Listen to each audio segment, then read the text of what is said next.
welcome everyone.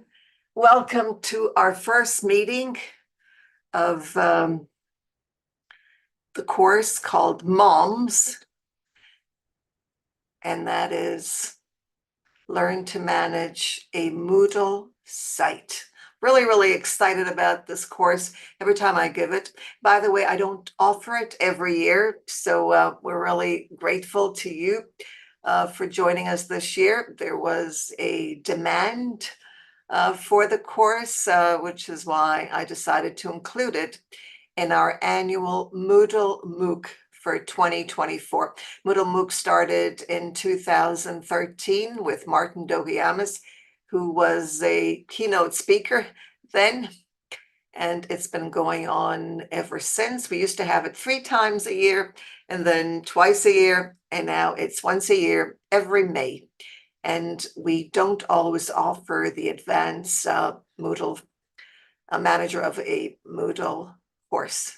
So people are still coming in as we go, so we'll let you come in and get comfortable. Feel free to add in the chat box as we go where you're from, as Elizabeth has added. Thank you, Elizabeth.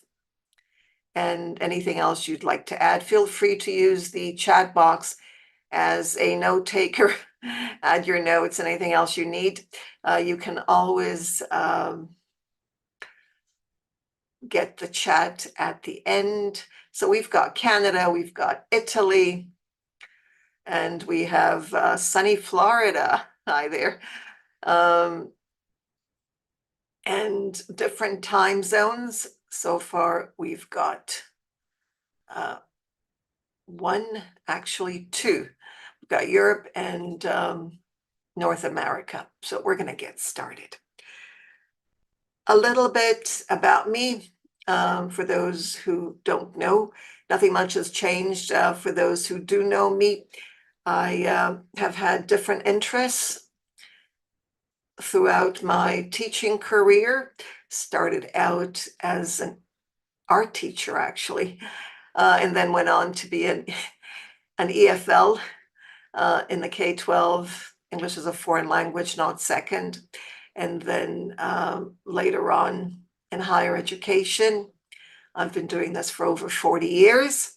And I started called computer-assisted language learning in 1992-93, where I had 2 computer rooms and 40 students would go from one to the other. In other words, 20 in each computer room. These days, I no longer use computer rooms. I haven't used them in many years. I guess for the past 10 years, I haven't used them. I use phones, cell phones, smartphones in the classroom, and that's how students, that's the digital tools that they have with them. And we've got India as well. So no need for computers that are slow anyways. And courses that I've taught range from listening to leadership to mindfulness. And currently I teach at a distance at a university that has changed and is now called Democratis. I misspelled that. Sorry, I'll fix that later. University Democratis, University of Thrace in Greece, at a distance, fully online. I'm also the past chair, which is still work, volunteer work at TESOL Call IS, and an EVO coordinator. I enjoy volunteering, and wherever I can help educators, I would be very happy to do so.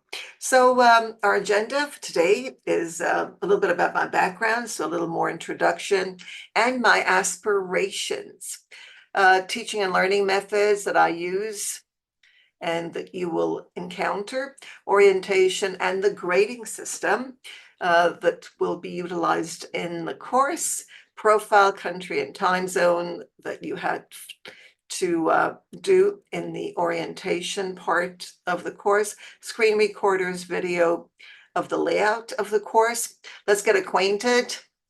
3 different ways that we can get acquainted using videos, and the 1, 2, 3. Teaching Perspectives, blended online learning Moodle site, where you will be the manager of the whole site. So that's really exciting. Enroll in support course. There's a course for you to enroll in the blended online learning Moodle site. Short is BOL.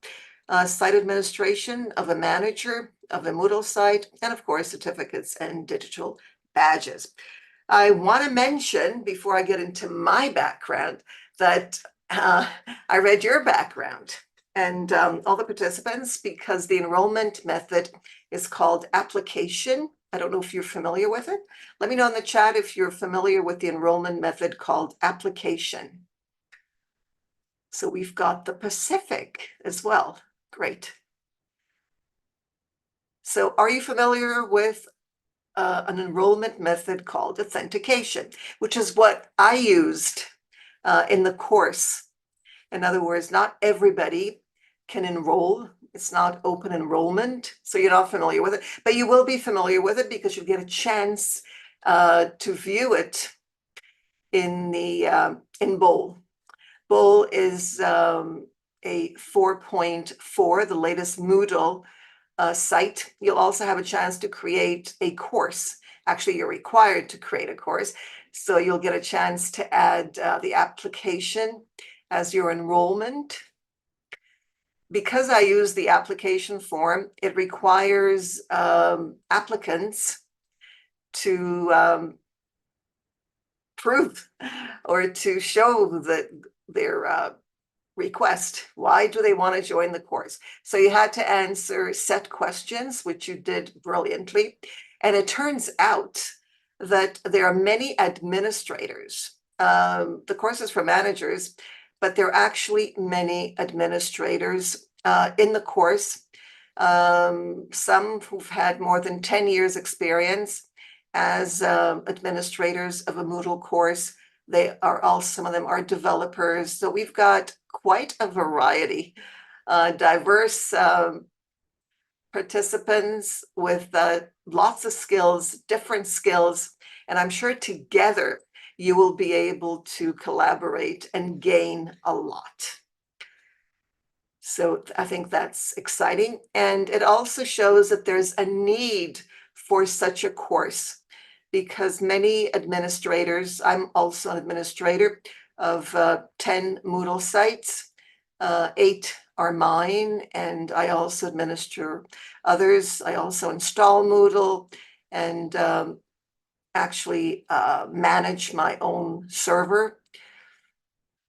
I migrated from a server on huge server to a smaller organization. I was with IBM, and now I'm with a smaller organization where the support is amazing. So if you're interested in a hosting company, I'll be happy to recommend that the one that I use. So a little background, my background in all of this is computer-assisted language learning that I mentioned before, as well as Moodle background. I started Moodle a year after Moodle came out publicly in 2003 as an administrator. That's how I started. I had no idea about Moodle, and I was thrown in. Nellie, we're going to teach this course. We taught a course, and you're going to be the administrator of the site. So, you know, I didn't know what it involved, so I learned how to be the administrator of a Moodle site. That happened, wow, a long time ago. You can do the math. And then in 2009, and I use Moodle with all my students. The school where I was working, the schools actually didn't have Moodle yet. It wasn't popular and it wasn't available as much in 2003, 4, 5, and so on. So I was able to get my students to do things differently, and I was able to use technology and reach my students. 2009, I thought that this is so great. Maybe others teachers should know about it. So I started teaching Moodle in 2009, and I've been doing it ever since. So now we're in 2024. So feel free to add in the chat. Every time you add, I will check and see. And it's important for us to be able to do that. I'll open up the videos, and if you wish, audio or just audio later on. My aspirations from my experiences, both personal and professional, are to aspire. I would like the participants to be actively involved, and that is called active participatory learning. That's what I would like for my students, for you, the participants. I would like you to be able to explore all of the Moodle features, and there are lots of features, many features that teachers, administrators, even administrators are not aware of, because many administrators and managers are limited. They don't do very much, as many of you mentioned. They only add users, delete users, remove users, enroll users, do a few basic things in the courses, and that's it. They don't know what's out there because they don't get a chance to use it. And if you don't use it, you lose it. You don't know what's there. And then I would also like us to share our learning experiences, all of us, and to experience learning personally and professionally. That's for me. And I hope some of those also sync with you. So what is active participatory learning? Let me know in the chat if you've heard of the term. If you don't have to tell me what it is, because we're going to be talking about that. But have you heard of the term active participatory learning? No, there are lots of terms out there. You probably use it and don't even know what it's called. That's what usually happens. Oh, you're familiar with it. That's wonderful. All right. So what is it about? Well, first of all, it's an educational approach where students actively engage in the learning process. And I think there's a huge demand for it. Well, there has been for the past couple of years, even though there's nothing new about it. I mean, this has been going on for thousands of years. In fact, there was no question about that. Everybody was involved when it came to learning. And it was active participatory learning thousands of years ago. But today, we've come back to it because we strayed from active participation, where students were not at the center and all they had to do was learn, memorize, regurgitate, and pass the test. That was it. So this approach is back, and students are actively engaged in the learning process. So it's not just about information, it's about the process through activities, discussions, and collaboration. And they're not just, as I said, passively receiving information. The key features are interaction, dialogue, lots of dialogue. And notice here, among students, it's not teacher to students or students to teacher, it's students among students, and this is super important. It works. It works both online and face-to-face, and I have seen it both online and face-to-face, and it's very rewarding, not just for the teacher, but for the students as well.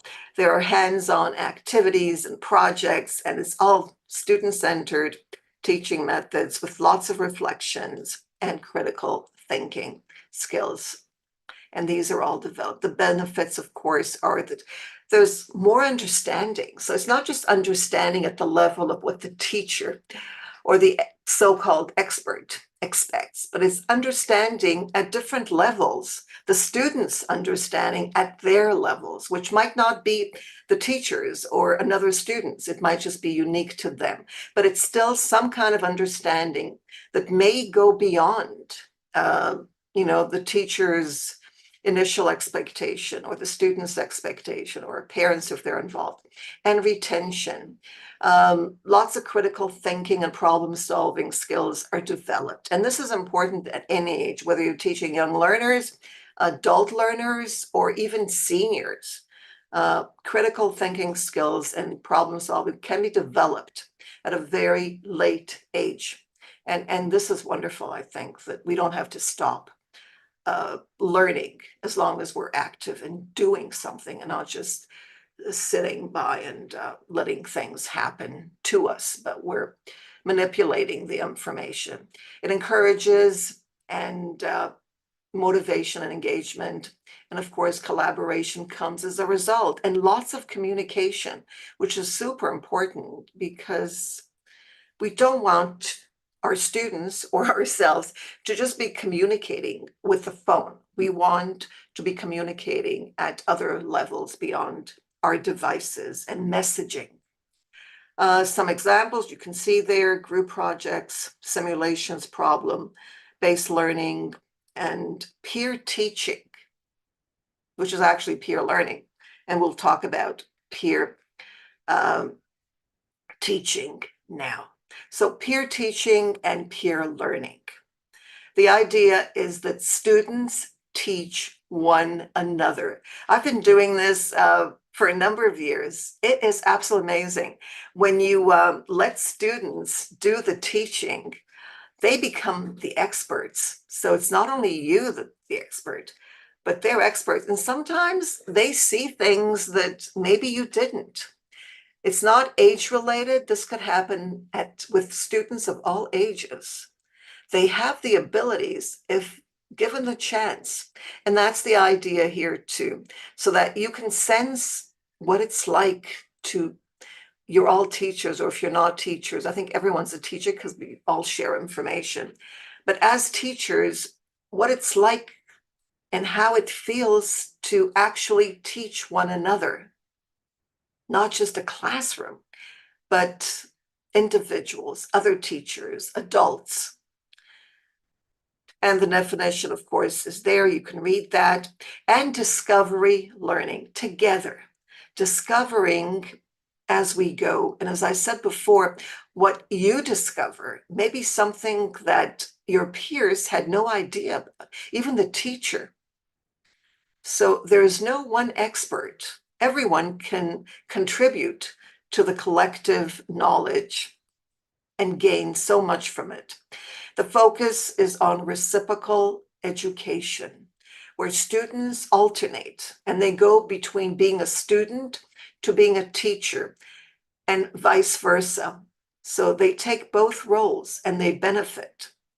With discovery learning, it also involves the learner's personal engagement, not only with himself as an individual, but with the content and others. The methods that I use mainly are with screen recorders to create video tutorials, and then students showcase and reflect on their work. The learning environment changes. If you're in the physical classroom, you can watch your students enjoying the process. They're teaching, they're excited. They could teach in groups. It doesn't have to be alone. Nobody has to stand there in front of the classroom, but they work in teams and they have motivation and the goal. The goal is to teach the class in teams. Of course, I mostly use teams, but some students want to do it alone, which is fine as well. So the class becomes full of excitement and learning. In the online class, it's the same thing. The discussions are very, very communicative and bubbling as the participants engage in the discussions. In this course, there will be open forums where you can start a discussion on a topic of your choice related to the course and Moodle in general. And of course, discovery learning is also very exciting as students together discover in teams. And of course, they're all individuals as well.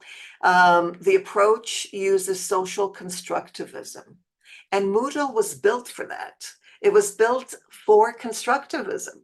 And Martin Dogiam is the founder of Moodle, mentions this quite a bit. The emphasis, of course, is on collaboration and interaction. Constructivism is part of experiential learning. You're experiencing as you discover, and you're learning not only about whatever the content is, but you're learning about yourself. and you're becoming aware of what's happening to you in the process. So we'll continue here. By the way, this presentation is available in week 1, so you get a chance to take a look at it. You can also download it, print it out, whatever you like. And these are the primary benefits, just to repeat what I've said before. The orientation. Anyone complete the orientation yet? There are 2 activities, actually. One is a form, a Google form. The other one is the layout. And I believe that I think at least 2 people, maybe more, have completed it. Let me know in the chat if you've completed the orientation. It's just before week 1. We'll go into the course in a minute, so you get a chance to view it. I think, Caroline, yes, I think you have. And there may be 2 others who have as well. All right, great. Look, the idea is not to do everything at once. It doesn't work because, it frustrates and people give up. I think the ideal way is to follow the Tiny Habits by BJ Cobb. And the way is to simply do 10 minutes every day. 10 minutes. Put aside 10 minutes. 10 minutes is not a lot. And don't do more, because if you do too much, as I said, you'll get frustrated and you'll want to probably give up. We don't want that to happen. So 10 minutes, maybe 15 minutes, and then that's it for today. And then you'll manage to do everything. So this is the orientation. Notice there's a list there of what you will do. The grading system. The grading system is 100 if you do the task. And I'm sure you'll do it fine. I've already given a few. These are done manually. There are a few tasks for each week. Mostly 1, some weeks 1 major, but there are a few things. There are 2 parts to a week, at least 2 sections, not parts, but actually there are topic sections for each week. And there are a few activities there. So there are no in-between grades. It's 100 and that's it. Okay, so gotta go faster because I don't see the chat. Nothing's happening in the chat, which means that either you're asleep or everything is clear. Right. But if something, just stop me if there's anything that's not clear. And in the orientation, you need to add your country and time zone. It's really important to have a time zone so you know exactly when things happen, like this meeting today. I didn't send a reminder as I normally do because I decided that we'll see what happens. So many people may have missed. You'll be choosing a screen recorder. If you finish the orientation, which screen recorder did you choose? And if you haven't finished, which screen recorder would you choose? If you ask me, I would use Loom and Screen Pal. I've used Awesome Screen, which is also a Chrome extension. Actually, I've used all of these. TechSmith is the old Jing that hasn't been around. It's completely free. Padlet is quite good. And the others are too. Screencastify is quite popular. So I'll ask again, which screen recorder do you use?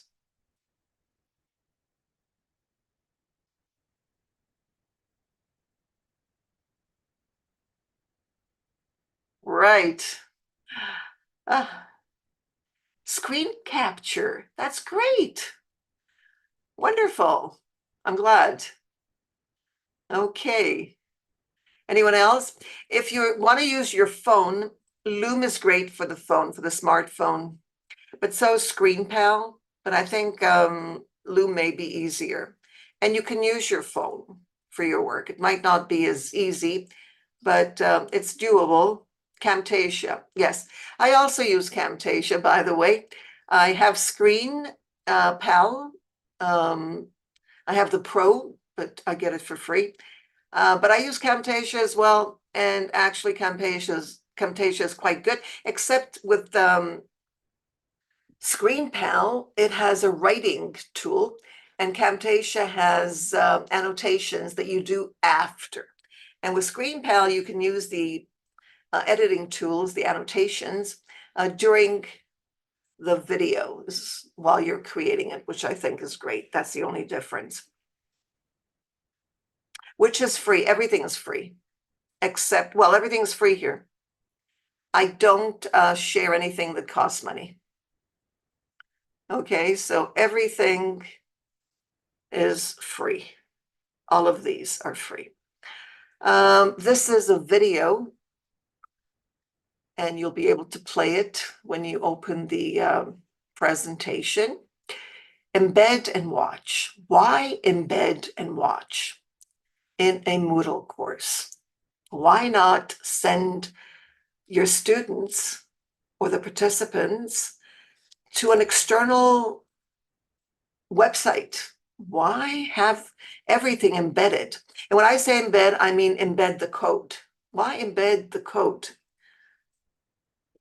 Any ideas? Any suggestions? Because that's what I'm going to try to convince you to do. At least you'll have to do it during the course. We keep them, exactly. Thank you for that. That's right. We want to keep them there. There's also presentation, which is available. Notice this is the index, a list of all the videos that appear. Okay. And how to embed not just videos, but also Quizlet, for example, Google Drive video, storyboard that. What else is here? Book Creator that you'll be using in week 4, that you'll have to embed. Wakelet boards have to be embedded, and you'll have to do that. Canva presentation can be embedded with Generico, and Padlet walls can be embedded. PDF files can be embedded, and Google Docs can be embedded as well. So find the embed code, and that's the trick. If you need help to find the embed code, let me know, because I'm pretty good at finding codes, right? So let me know if you need help with the codes. To encourage them, that's right. We don't want them to go off and not come back. So you're right, both of you are right. First of all, seamless integration.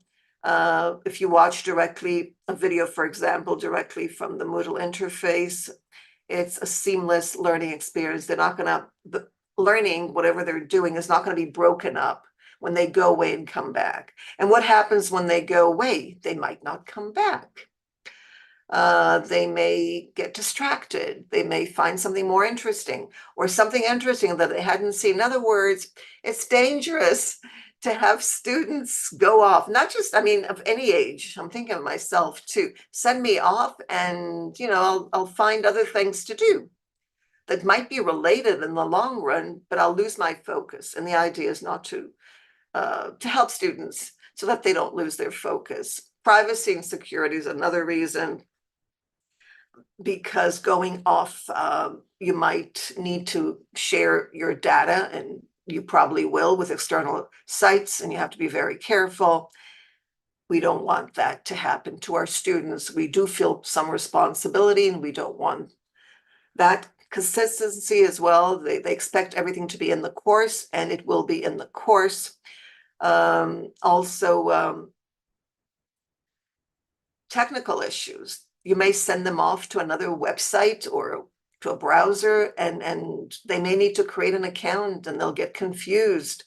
And it may be free, but they'll see the pay, and they won't understand what's happening. So there are lots of dangers in sending students off to a website.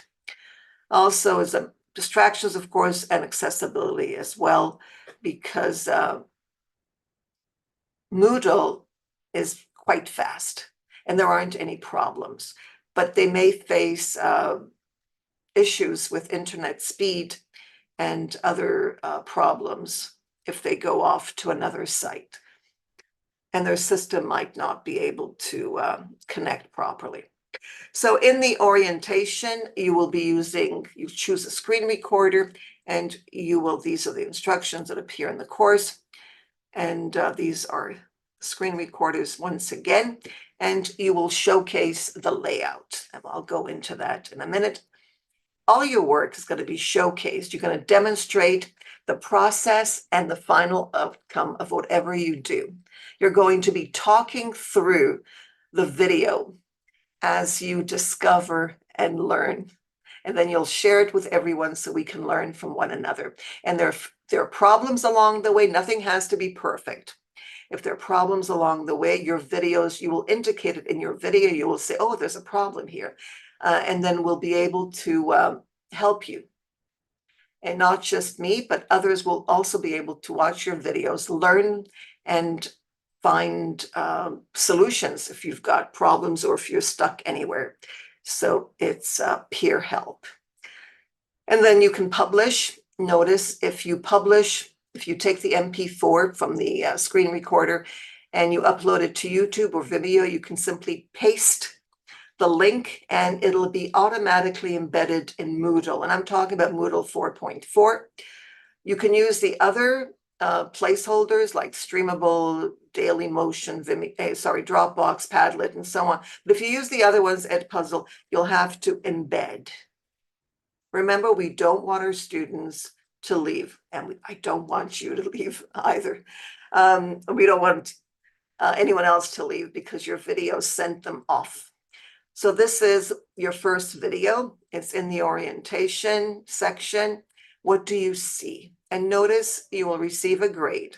And the way it's set up today is receiving a passing grade, even though, it's the same thing. You can't have receiving a passing grade, which is 100, which means that that's the only grade you can get since there are no in-between grades. And notice number 2, that's what you'll be doing. You'll be showcasing what you see on the left, in the center, and on the right block. Have you seen this before? Let me know in the chat if you've seen a blank where there's no editor and you're trying to reply or you're trying to post in a discussion forum. Thank you for adding that about beginners, best for beginners, Elizabeth. No, you've never encountered this. How many of you have used Moodle 4+? Or, what version have you used of Moodle? What are you currently using? What are you familiar with? What version? I think I started with Moodle 1 point something.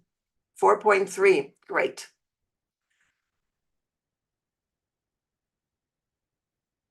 Okay, you're not too sure. All right. The reason I'm asking is because if you do encounter this, and you will encounter it now that I mention it, and your students will too, so you should be ready to explain to them. There's no editor. All you see in Moodle 4 and up is a blank.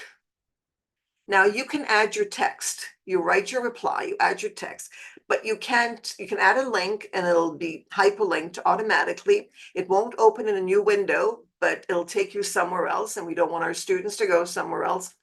And so you need to go into advanced. When you go into advanced, you will see the following.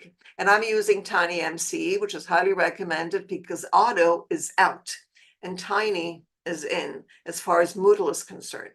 So you may wish to get used to TinyMCE, even though I used auto for years. I started using TinyMCE last year and I love it. And it's a good thing that I love it because that's going to be the next editor.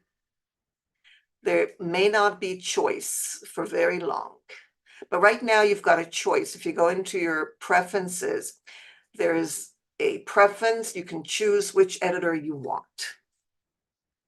But and you can decide which one works for you, but TinyMCE is one that you should get used to. Notice the top with a red border has the 3 dots, and the 3 dots mean expand. Once you expand, you'll get more than 1 row, depending on the size of your screen. You'll get 4 rows, maybe less.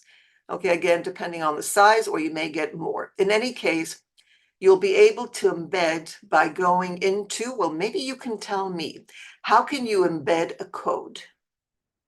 If you want to embed Loom, for example, your video.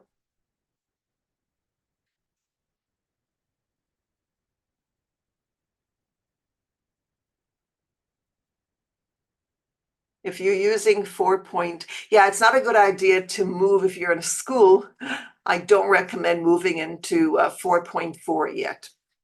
There are some problems, which is why I keep the course on 4.3. But the other courses, like Bull, for example, which is for training purposes, I decided to upgrade it to 4.4. Anyone know? Asked, the question was in TinyMCE, how do you embed?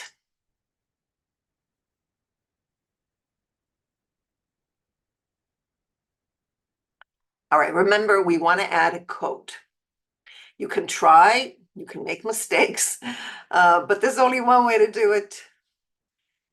If you want to see the video, watch the video directly from the editor, you need to embed the code, unless it's YouTube. If it's YouTube or Vimeo, that's fine. I hope Vimeo still works in 4.4, but YouTube for sure. All right, you go into Tools. In Tools, you will see Source. Under Source, not HTML. HTML is an auto. You go into Source, Tools, Source, and paste the code, and you'll get the video embedded so that students and everyone else can watch the video. Notice what the editor has. It also has a recorder. There are 2 recorders, as you notice. No, this one only has 1. It should have 2. Okay, we'll check that. There are 2 recorders. One is Poodle, and the other one is a core recorder that comes with Moodle. There are core plugins and there are added plugins, if you're not familiar. The added plugins are Poodle, for example. So I'll check that. Maybe it's not available in 4.4 anymore. I wanted to know if TinyMC has full alignment option for paragraph. That's a good question. You'll have to try it out. But we can check if there's a plugin. Maybe there's a plugin for that. There are some plugins that you can add to Auto for sure, but also to TinyMC, such as color, a color picker, which is really nice. But you need to add it. It doesn't come with a core yet.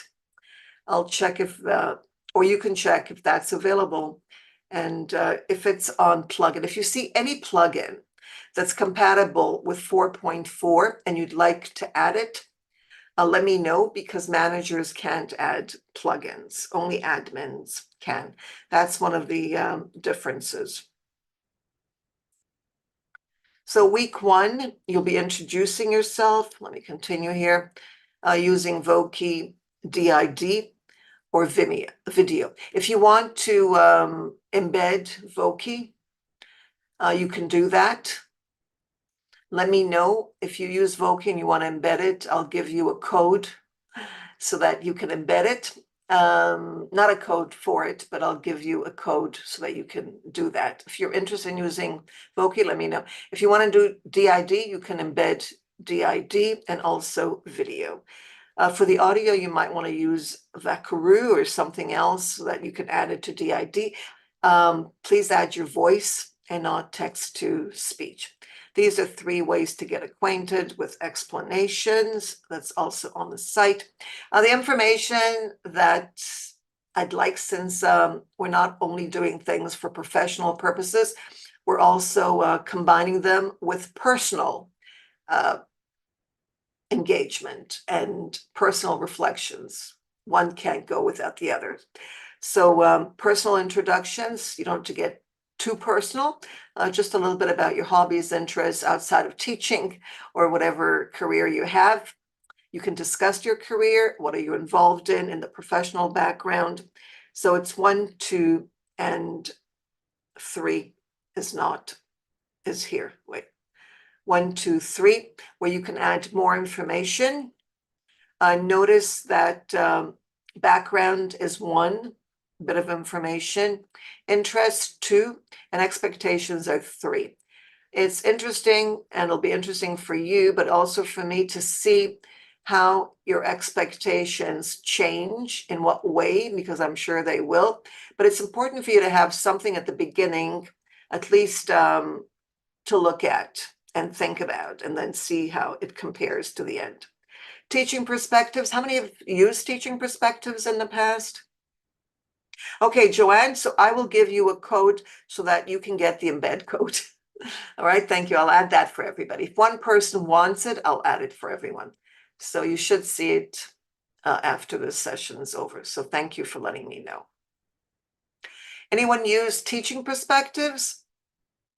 Never. I love never because it doesn't last for long.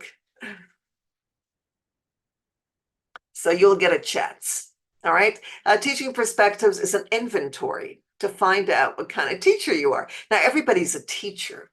Okay, whether you teach formally or whether you're a mother, a parent, okay, or whether you like to share information, in social networks or at home, everyone teaches at some point during the day. Think of your day. How often and how many times, right? How many times have you shared information just like a teacher? So this is teaching perspective. I think it's for everyone, parents as well. And it's a good idea to see where you stand with this. Notice there are 5 different perspectives. At least it's divided. This was developed in Canada by 2 researchers in 2000, and then 2001 it came out. Transmission, apprenticeship, developmental, nurturing, and social reform. And this changes. So you might want to do this every once in a while. For example, before I had children, I was a different teacher. I had a different perspective.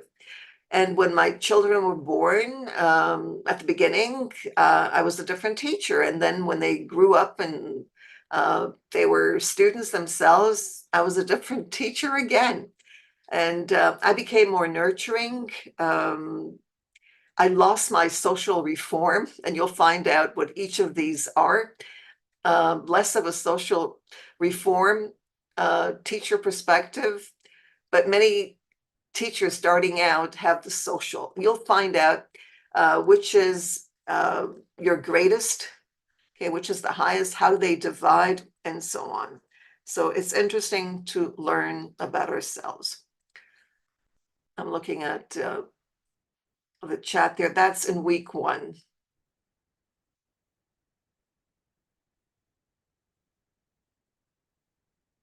I'm glad, Joanne, because TPI is really, really important. And students enjoy, teacher students enjoy taking the inventory and learning more about themselves. And as I said, it changes all the time. The results of your inventory teaching perspectives last year may not be the same as this year, and so on. It changes all the time, and it's interesting to follow. Learn to manage a Moodle site. Well, you'll be getting Moodle roles. You are both a student in MOMS on the Moodle 4.3, but you will be a manager on blended online learning, or BOL, in Moodle 4.4.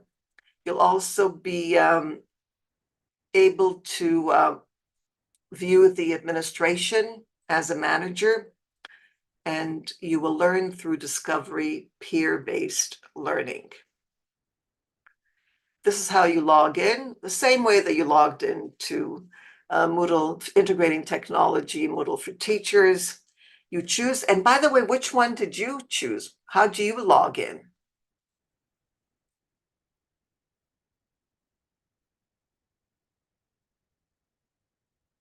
Google. Okay, Google wins. All right. So is your Facebook the same? Do you use the same email, Gmail with your Facebook?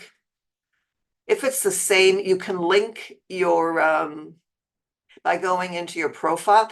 I don't know if you're familiar with this, but you can link your accounts. For example, I am the admin with one of my Gmail accounts, my Facebook account, which is the same. My Yahoo is also linked to my account, and also my Microsoft. You can have the same role with all of these, by the way. So you might want to play around with that if you're not familiar with it. You might want to learn about it. So link your, just for the practice, link your accounts. How many of you have Yahoo, Facebook, Microsoft? Anyone have multiple? You don't like Facebook? I totally agree with you. Facebook is horrible. We all know that, but some of us stayed. Oh, you have all of them, Marley. Okay, so Marley, for the course, I'm talking about bowl here, okay? For our course, you should not mix them up. You should enroll with only one. I hope that's clear. Otherwise, it'll mess up your digital badges and your certificate.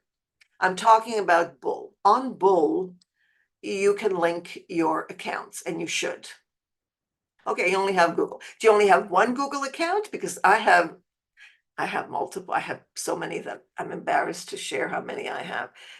And I play around with them when I go into Moodle, so I can be different users. So if you only have one, that's fine. Okay.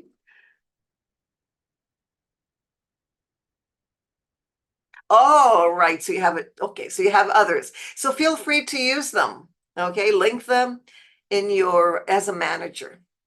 And you might have one where you're the manager and one where you just want to be a student or you want to be something else. Okay. So you can make yourself. Okay. I don't have to do anything here. You'll be the boss and you'll be doing all the work. I'll just support you. All right. And this is where I support you. Support for managers of a Moodle site. There is such a course, and I think some of you have joined.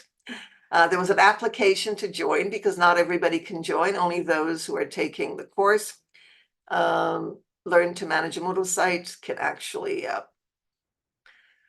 qualify. And here it is, in case you missed it. And here it is again. And this is what it looks like. Notice I use one topic. And right now they are working on it. The developers of one topic, since many of us complained that there's a problem with Moodle 4.4. The only course format that I like, and this is the course format, is one topic.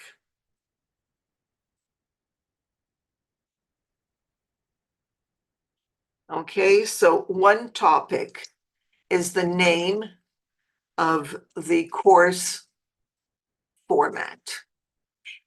In Moodle 4.4, they've added a new course format, which is a core, is part of the system called, well, you'll find out what it is, but it's course.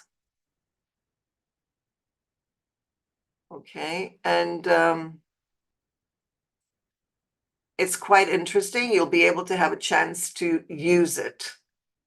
Right now, one topic does not work on Moodle 4.4. So you may use it.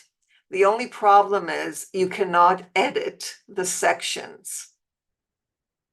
And I think, Elizabeth, you'll probably remember that that was a problem with one topic in 4.3 at the beginning as well. Until they get their acts together, it takes a little bit of time. But they will, and you'll get a chance to enjoy one topic. In the meantime, there are other course formats that you can use. And this is what you will be learning and practicing. First of all, introduction, general site administration, users, site administration, course site administration, grades site administration reports, Moodle plugins, and certificate of completion. That's what the course entails. As manager, I just want to show you what the difference is between a manager and administrator. Now, I know a lot of you, those who are watching this video that are not here today, but maybe those that are here today are administrators on a Moodle site. I think that we have at least one administrator here, and that's Morrigan, right? You're the administrator of a Moodle site, your own Moodle site. And I think Ravi, I'm not sure if you are or not. So please let me know in the chat. Are you an administrator of a Moodle site? Yes, no, maybe, wannabe. Okay, Mary Lee, you are as well. Okay, missed that. Yes, not yet. All right, great. Okay, wonderful. All right, so we've got a few. And remember, the differences are, as a manager, you can do everything basically, except I think, Ravi, you mentioned it, that on Moodle Cloud, or what's it called, Moodle Cloud, you cannot add plugins. And you cannot change the theme anymore on Moodle 4 and up. And you cannot go into the server part of the administration or the development. But I'll show you that and we'll discuss it if you like later on. So as a manager, you have everything on the left and not what's on the right, but you don't really need it. You can get an administrator or you can get someone to do it for you. These are the badges of weeks 1 to 4 and the certificate. Notice the certificate doesn't have a name on it yet, but your name will appear there. Just make sure that your name is the way you want it to be. As you know, when authentication is through services, and I mean, I showed you that the authentication to the site, both sites that you're using are Google, Gmail, Facebook, Yahoo, or Microsoft. These are called services, social services on Moodle, and you can set authentication up, but the name will appear as it appears in the social service. So if on Moodle your name is with small letters, not a capital letter at the beginning for your first name and last name, but small letters or numbers, they may appear in your certificate. So make sure that if you want to change it, that you change it, first of all, in the social service on Gmail. Change it there, because otherwise it won't work. Okay, and notice it's 20 hours of online task. If you need it for university or for place of work, it's at least 2 hours of online tasks. And we're using Moodle 4.4, so you can learn more about it. And that's it.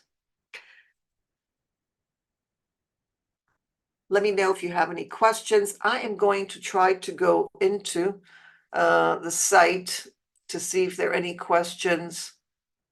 I don't see the site for some reason. Let me stop screen sharing and see what's going on. So let me know if there are questions. I'm going to, Zoom has changed. If anyone, if you don't want to be surprised and you're going to be using Zoom as the host, I just want to let you know that things have changed. Don't be surprised, but it doesn't look the same. They've made so many changes that you might be surprised. So you'll be able to unmute and you'll be able to start your video. Everything is on under participants right now. So you can ask questions. And are there any questions or comments? Feel free to unmute yourself. Hi there. Just Hi there. to everybody. Hello. Hello. Lovely to see you again. Yes, I'm really happy that you're here. I'm happy that everybody's here, but I really enjoyed when participants come back. This is my third time. Yes, well, that's a charm, right? That's right. Right, so I'm going to go into the site so you have a better place to ask questions. Good to see everyone, Mary Lee. Feel free to open your mics, your mics and your video if you like. You don't have to. Let me go in there. Hi, Nellie. How are you doing? Hi, Elizabeth. Well, at least I recognize your voice, right? Yep. I hope so. Not everyone's voice. No. Okay, so here we are. Okay, so what I've added here that you may not have noticed since this only opened yesterday, open forums. Notice the orientation is here. You can see that. Let's see if the annotation has changed to, oh, I think it has. Let me see, because everything on Zoom, oh, nice, has changed slightly. So let's see how this works. Okay, there's the orientation. Live online meetings. I'm sure you've taken a look at that. And here is the open forum. Okay, and then we'll go into week one in case there are two sections to week one. Over there. Let's see if I can get rid of that. Clear all. Okay, got it. Nothing's changed much with the annotation. I still don't like it on Zoom. All right, so let's go into open forums here. What's great about open forums, you can read all about it. Why use an open forum? Anyone not familiar with open forums? Are you familiar with them? Yes, no? Yeah. Yeah, good. Yes, open forms as opposed to regular forms. And you'll have a chance to test them out because open forms are not the same, even though they have everything that a standard, well, they have different types of forms that you can have with the regular forms.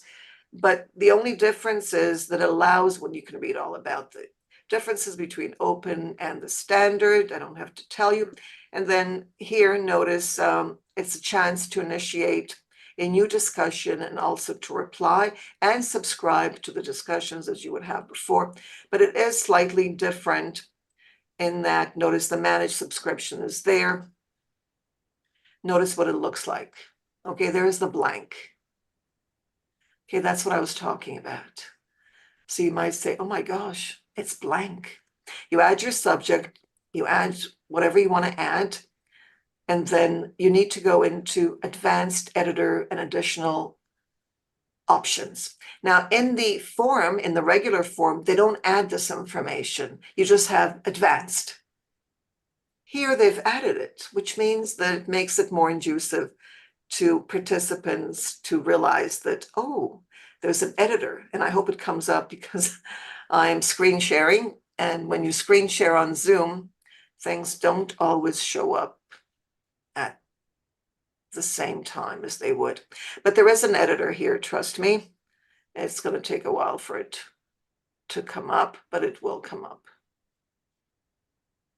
soon. Right, so it will come up and you'll see the full editor there so that you can add everything that I showed you before. What else is here? Week one.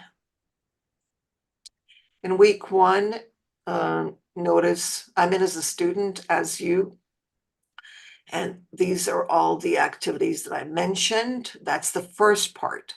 Week one has two parts, as all the others. Each week has two parts, except for week 4. And here, this is what you will see as the manager. And there's one activity here that needs to be done. And then the rest of the weeks. So any questions about what you see right now?